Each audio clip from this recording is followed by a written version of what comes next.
नमस्कार, दर्श न्यूज देख रहे हैं आप। मैं हूं अमित कुमार। झारखंड के दुमका में स्पेनिश महिला के साथ हुए दुष्कर्म को लेकर आज झारखंड को पूरी दुनिया के सामने शर्मसार होना पड़ रहा है। वहीं आपको बता दें कि स्पेन से अपने पति के साथ घूमने आई महिला जो भारत भ्रमण पे थी, वो झारखंड पहुंची और झारखंड के दुमका में उनके साथ गैंग रेप की घटना को वहां के आपराधिक तत्वों ने अंजाम दिया है। इसको लेकर आज झारखंड विधानसभा में भी बवाल मचा हुआ है और सरकार से पक्ष और सत्ता पक्ष के विधायक ये लगातार मांग कर रहे हैं कि इसमें कड़ी से कड़ी कार्रवाई की जाए और दोषियों को सलाखों के पीछे भेजा जाए। तो क्या कुछ कह रहे हैं सत्ता पक्ष और विपक्ष के विधायक, आइए सुनते हैं। 1 और 2 की रात्रि को करीब 10:30-11 बजे हंसडीहा पुलिस गश्ती टीम द्वारा गश्ती की जा रही थी। उसमें 2 लोगों को सड़क किनारे देखा गया खड़े हुए, तो उनको रोका गया। रोक के उन लोगों के द्वारा बताया गया कि हम लोग के साथ घटना हुई है, लगा उन लोग के साथ कुछ घटना हुई है मारपीट जैसी। चूँकि स्पेनिश इंग्लिश बोल रहे थे तो पदाधिकारी लोग को समझ में नहीं आया, तो लोग कुछ घटना हुआ बोल को हॉस्पिटल ले गए। उसी क्रम में हॉस्पिटल में उन लोग के द्वारा बताया गया डॉक्टर साहब को कि उन लोग के साथ जो है उनके साथ लज्जा भंग की गई है। तो उसके बाद हम लोग को रात में ही सूचना दिया गया। करीब 1-1:30 बजे हम लोग को सूचना मिली कि इस तरह की घटना विदेश से आए जो बाइकर्स और टूरिस्ट थे, वो लोग जा रहे थे, तो उनके साथ ऐसी घटना हुई है। क्योंकि हम लोग को पूर्व में इस तरह की कोई सूचना नहीं प्राप्त था कि इधर से कोई भी विदेशी नागरिक आ रहे हैं या जा रहे हैं। लगातार गश्ती होती रहती है और इसी क्रम में ये सूचना मिला। तो सूचना का सत्यापन के लिए फिर पूरे टीम के साथ मैं स्वयं और पुलिस उपाधीक्षक सदर और जगमुंडी सबके साथ गया और त्वरित वहाँ पर लोग से बात किया। विदेशी महिला से भी बात किया। उन लोगों ने बताया कि उनके साथ गलत हुआ है और कुछ हुलिया भी उनके द्वारा बताया गया कि ऐसे ऐसे लोग थे, ऐसी भाषा बोल रहे थे, इस तरह की उनकी आवाज़ जो हम लोग समझ में नहीं पाए कि लोकल है या कुछ, उनको कोई आइडिया नहीं था भाषा के बारे में। तो इसी बीच में हुलिया और कुछ हम लोग को हल्का अपना सुराग लगा, जिसके आधार पर हम लोगों ने कुछ लोगों को डिटेन किया है।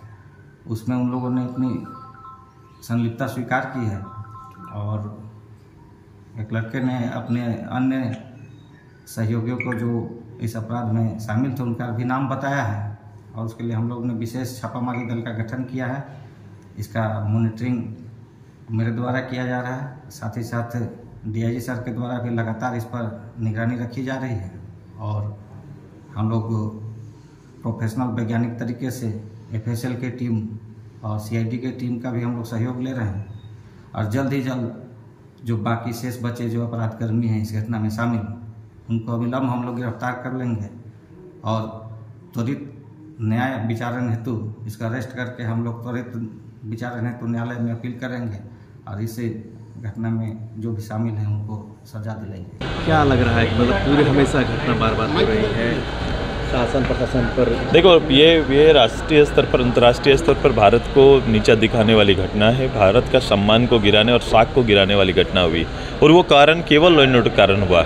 जब कोई बाहरी टूरिस्ट यहाँ पर आते हैं तो उनका मैं ही बता रहा था कि उसको कैसे ट्रैकिंग किया जाता है। उसका ट्रैकिंग हमारा एयरपोर्ट से शुरू होता है कि वो कहाँ और किस कार्यक्रम के लिए आए हैं, ये पता तुरंत से हमारा सिस्टम को रहता है। और सिस्टम निद्रावस्था में था तो बात अलग है, इसलिए निद्रावस्था में रहते हैं ये लोग। क्योंकि मैंने देखा है कि जो दायित्व है शासन का, उस दायित्व को ये निभाते नहीं हैं। प्रशासन के लोग अपने अलग से ही एक सरकारी अघोषित रूप से जो एक यहाँ का दोहन करने का काम में व्यस्त हैं। जहाँ ये रात्रि जिनका विश्राम हुआ, जहाँ इनको रखा गया, उस लोकल थाने को भी इसकी जानकारी रही होगी, लेकिन जो उनको सपोर्ट मिलना चाहिए था वो सपोर्ट नहीं मिला और ये घटना घटी। सदन के पटल पर रखना चाहा और इसके माध्यम से सरकार से जवाब चाहा। दुखद यह है कि मामले को डाइल्यूट करने के लिए प्रदीप यादव जी जो कांग्रेस के नेता हैं और दुर्भाग्य से उन्हीं के क्षेत्र की ये घटना है, संथाल परगना की ये घटना है, पूरा प्रदेश शर्मसार हो गया है, पूरा देश शर्मसार हो गया है। और दुख इस बात का है कि स्पेन की महिला के साथ जो बलात्कार हुआ है ये अंतर्राष्ट्रीय खबर बन गई है। आज जिस प्रकार से कांग्रेस के लोगों ने, जेएमएम के लोगों ने इतने संवेदनशील विषय को भी डाइल्यूट करने का काम किया, इसकी घोर निंदा करता हूं। और चंपई सोरेन जी से आग्रह करता हूं कि चंपई सोरेन जी जितनी जल्दी से जल्दी हो जो बलात्कारी हैं उनको ढूंढकर कड़ी से कड़ी सजा दें। और एक और आग्रह करता हूं कि मध्य प्रदेश के तर्ज पर जिस तरह से मध्य प्रदेश ने बलात्कारियों के लिए फांसी की सजा मुकर्रर की है, उस प्रकार की सजा मुकर्रर कराएं ताकि इस प्रकार का कुकृत्य करने के पहले लोग 200 बार सोचें। दलित महिलाओं के, आदिवासी महिलाओं के साथ, अल्पसंख्यक बुलडोजर के साथ घर उजाड़ा जा रहा है, क्या बोल सकते हैं क्या ये लोग? आज सदन में मांग करें जो घटना घटी है उसकी मैं निंदा करता हूँ। स्पेनिश अगर फॉरेन की महिला अगर के साथ गैंगरेप हुआ है तो निश्चित तौर पर मैंने कहा कि चिंता का विषय है और हम पहले जान तो लें क्या है नहीं है। अभी आपके माध्यम से संज्ञान में आया है। क्या मिसयूज होगा भाई, जब एडीए ने 10-10 बार हेमंत सोरेन को नोटिस दे रहे हैं। भाई आप कोई कानून से ऊपर तो नहीं है, अगर आपको नोटिस दे रहा है तो चले जाते, मिल लेते, सारी बातें आप बताते, लेकिन आप भाग रहे हो। क्यों भाग रहे हो भाई? इसका मतलब आपने गलत किया है, गड़बड़ किया है। कानून से ऊपर तो कोई भी नहीं है।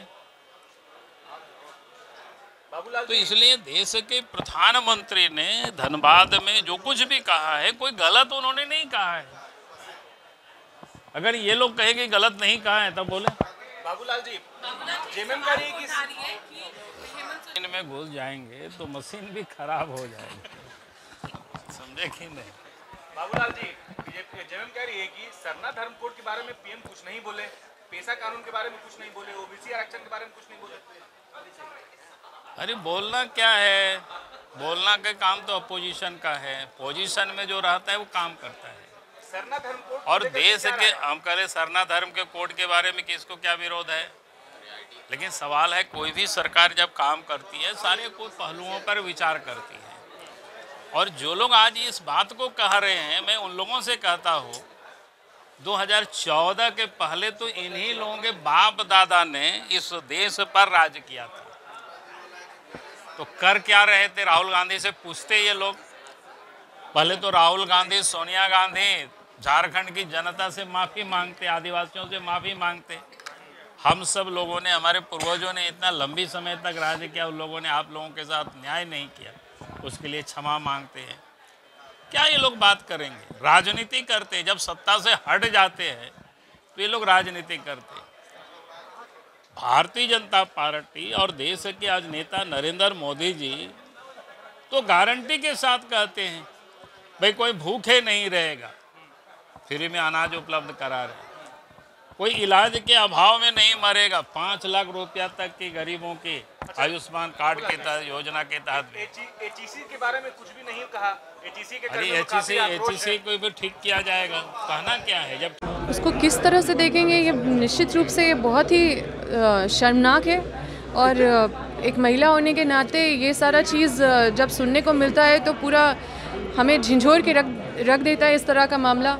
आज भी हमारे समाज में इस तरह के लोग जो हिम्मत करते हैं महिलाओं के साथ गलत करने के लिए, जो महिलाओं को बस एक वस्तु समझते हैं, और ये निश्चित रूप से ऐसे ऐसे लोगों को सबक सिखाने का ज़रूरत है। और आज के समय में भी अगर हम लोग, ये तो सदियों से ही चलता आ रहा है, लेकिन आज महिलाएं काफ़ी सशक्त हो गई है, उसके बाद भी इन सब चीज़ों को फेस करना पड़ रहा है।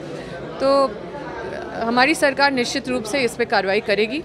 और मैं हर वैसी महिलाओं के साथ हूँ जो अपने जीवन में संघर्ष कर रही है, और इस तरह की चीज़ों को अगर किसी भी महिला फेस कर रही है तो निश्चित रूप से मेरे संज्ञान में आएगा, तो मैं तो चुप बैठने वाली नहीं हूँ। और ऐसा कोई भी हादसा होता है उस पर सरकार को कड़ा से कड़ा कार्रवाई करना चाहिए, चाहे वो कोई भी सरकार हो। इस पर राजनीति बिल्कुल नहीं होनी चाहिए, चाहे कोई भी पार्टी हो, इस पर बिल्कुल कार्रवाई होगा और हमारी सरकार ये कार्रवाई करेगी। आप नहीं अध्यक्ष महोदय, आपका फैसला इस पर आना चाहिए। आप वहीं से रखिए, वहीं। महोदय महोदय महोदय महोदय महोदय हसदिया थाना क्षेत्र अंतर्गत एक स्पेनिश महिला के साथ दुष्कर्म हुआ है महोदय, और उस स्पेनिश महिला के साथ दुष्कर्म करने में मामले की लीपापोती के लिए थाना प्रभारी और एसपी आमादा है अध्यक्ष महोदय। ये पूरे झारखंड की बदनामी नहीं है, पूरे देश की बदनामी है अध्यक्ष महोदय। इसलिए मैं आपसे आग्रह करता हूं कि एसपी को तत्काल सस्पेंड किया जाए और मामला हमारे जो है संसदीय कार्य मंत्री उनके संज्ञान में आए और जांच कमेटी तुरंत बैठा के अध्यक्ष महोदय स्पेनिश महिला के साथ बलात्कार हुआ, 8 लोगों ने बलात्कार किया और बलात्कारियों को पॉलिटिकल संरक्षण मिल रहा है अध्यक्ष महोदय, उनको बचाने का काम किया जा रहा है अध्यक्ष महोदय। इसलिए हमारे राज्य के हित का मामला अध्यक्ष महोदय। तो अभी आपने देखा सत्ता पक्ष और विपक्ष के विधायकों के एक सुर मिल रहे हैं। वो लगातार सरकार से ये मांग कर रहे हैं कि दोषियों पे कड़ी से कड़ी कार्रवाई हो। आपको ये भी बता दें कि दुमका प्रशासन से ये चूक आखिर कैसे हो गई कि वो विदेशी महिला को सुरक्षा नहीं दे पाई, और इस मामले में बहरहाल 3 लोग हिरासत में लिए गए हैं और अभी एसआईटी का गठन भी कर दिया गया है।